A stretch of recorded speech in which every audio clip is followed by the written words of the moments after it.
Sabay-sabay natin alamin ang mga kaganapan na nangyayari sa ating bansa.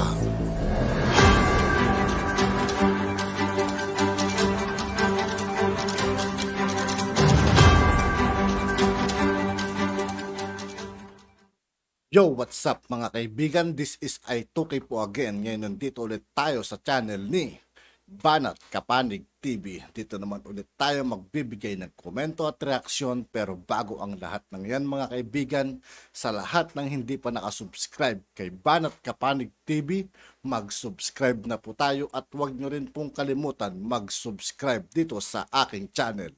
Simulan natin mga kaibigan, let's go! Itinakdang limitasyon ang ating saligang batas. Ang pag-amyenda ay kinakailangan upang mahikayat ang mas maraming pamumuhunan ng dayuhan mula sa ibang bansa sa ating bansa. Meron po tayong kakulangan sa kapital sa ating ekonomiya at ang ating gobyerno po ay lugmok sa utang. Yan po.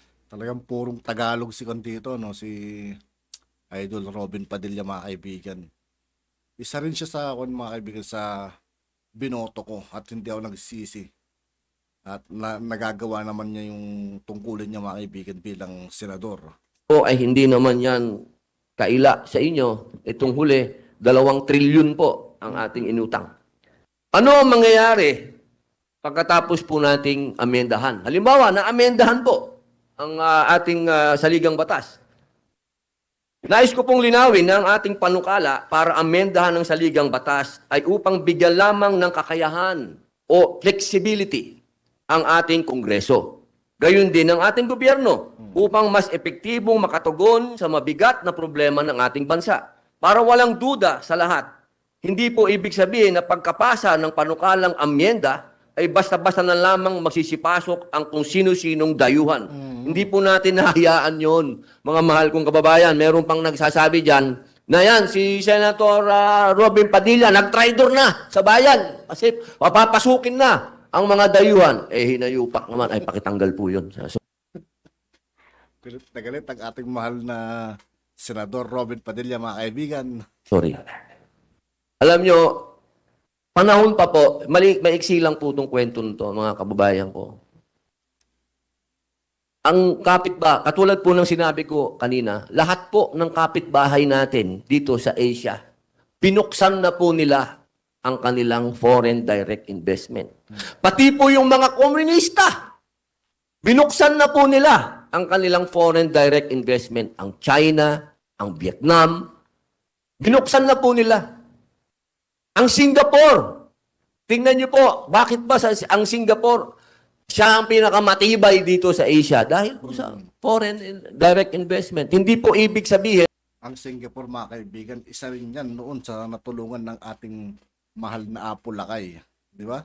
Na kapag binuksan natin ang bansa natin sa foreign direct investment, pinagkalulunan natin, nag-traitor na tayo sa bayan. Hindi po. Kaya po yung ating panukala, sinasabi natin, unless otherwise provided by law. Ibig pong sabihin, mga mahal kong kababayan, maipasaman po na baguhin natin o amendahan natin ang saligang batas, yung mga mambabatas pa rin po. Ito pa rin po, pakinggan po ninyo. Ang inyong mambabatas, sisiguraduhin po namin na may sapat na safeguards ang mga batas upang proteksyonan ang kabuhayan at interes ng taong bayan.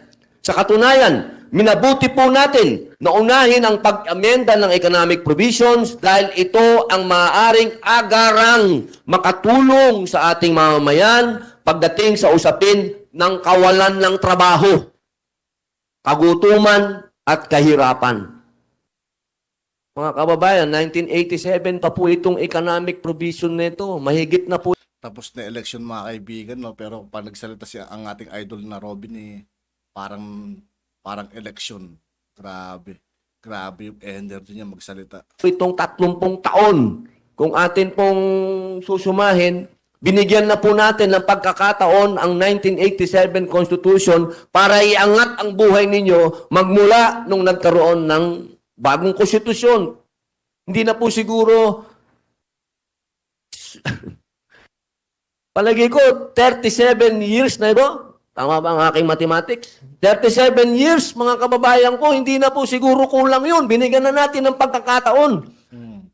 Lahat po ng klase ng batas na pwedeng gawin ng mga katulad kong mambabatas, ginawa na nila para iangat ang ating ekonomiya. Wala naman pong nangyari sa 37 years. Ito na lang po yung nag-iisa na solusyon.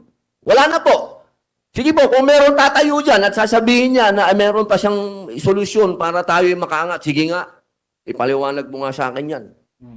Hindi lang po dapat tayo umasa lang sa domestic sources at capital sa mga pinakamayayamang family conglomerates para gawin at punuan ang puhunan at kapital na pangangailangan ng ating ekonomiya. Dahil ito po ay hindi sapat at kulang na kulang. Ito po yung sinasabi ko. Binigay na natin lahat ang pagkakataon sa mga local nating businessman. 37 years, ibinigay na namin sa inyo. Nagpaka-patriotic tayo.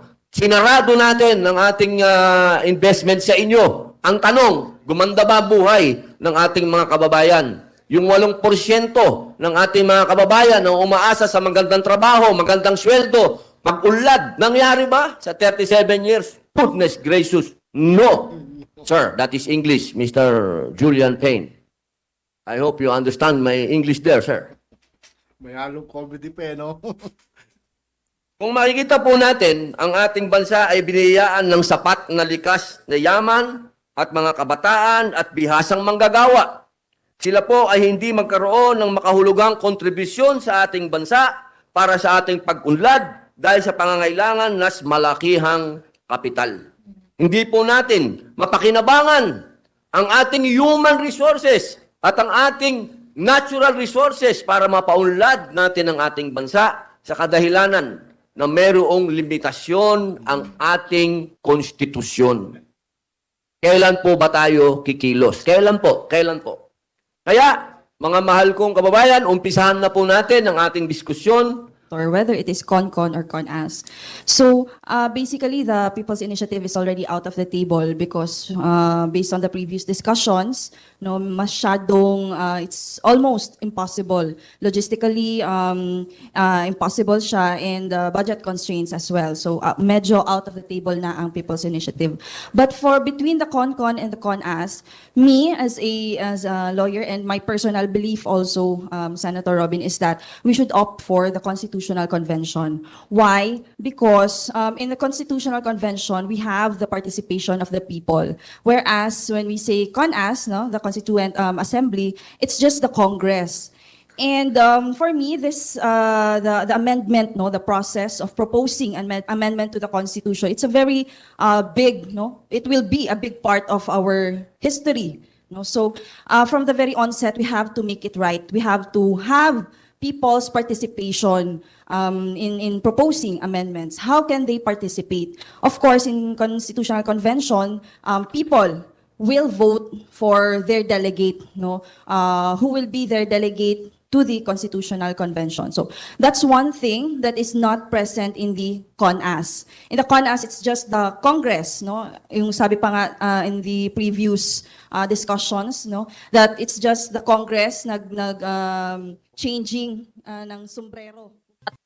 At yun nga po mga kaibigan, dito po nagtatapos ang ating reaction video. Muli, ako po si I2K ng Sundalo ng Tunggalo at 811. Maraming salamat sa patuloy na pagsuporta. Yeah, peace out.